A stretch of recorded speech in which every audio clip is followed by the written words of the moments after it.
आज हम हिंदी में जो हमारा यमुना छवि है क्लास 12th का, उसमें इम्पोर्टेंट एक पैरा ले रहे हैं हम आज, जो पेपर के दृष्टिकोण से बहुत ज़्यादा इम्पोर्टेंट है। तो स्टार्ट करते हैं। कूजत कहूँ कलहंस कहूँ मज्जत पारावत। कूजत कहूँ कलहंस यानी जो हंस हैं यमुना नदी किनारे में, तो कहीं वो कूजते हैं और कहीं जो कबूतर है वो भी अपने समूह के साथ में स्नान कर रहा है। यानी कहीं जो हंस हैं वो यमुना नदी में तैरते फिर रहे हैं या चल रहे हैं, एक जगह दूसरे जा रहे हैं, और कहूँ मस्जिद पर और कहीं कबूतर स्नान करके अपनी यमुना में स्नान करके अपना सुख या अपना आनंद ले रहे हैं। कहूँ कारंडव उड़त कहूँ जल मुकुर धावत।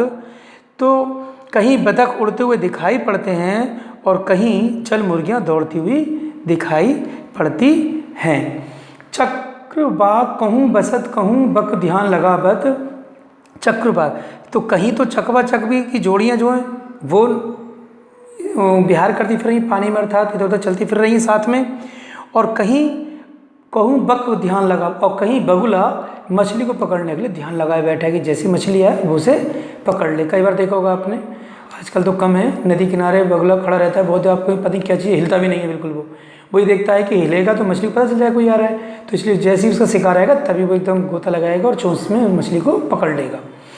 सुख पिक जल पीऊँ पियत कहूँ भ्रमर वाली गावत। सुख पिक आप जानते हो, सुख माने तोता, तोता और कोयल यमुना का जलपान कर रहे हैं, तो कहीं भंवरे भी फूलों पे मंडरा रहे हैं और गाने गा रहे हैं। कहूँ तट पर नाचत मोर और कहीं तट पर मोर नाच रहे हैं, रोर भी पक्षी करत, और कहीं पक्षी बहुत ज़्यादा शोर भी कर रहे हैं। तो कभी कहना चाहते हैं जनपान निहान करी मुख सुख भरे तट शोभा सब्जी धरत।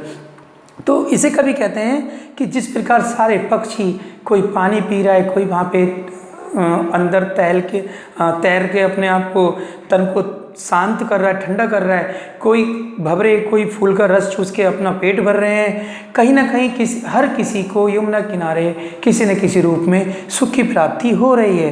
अर्थात कहने का मतलब वह ये कि भारतेंदु हरिश्चंद्र जी कहते हैं, यमुना का सुंदर वर्णन कहते हुए कहते हैं कि ये ऐसा लग रहा है कि यमुना तट की एवं स्वयं उसकी शोभा को उन्होंने अपने हृदय में अच्छी तरह धारण कर लिया है, और उन्होंने बहुत ही अच्छा एक मूर्त वर्णन किया है यमुना नदी का।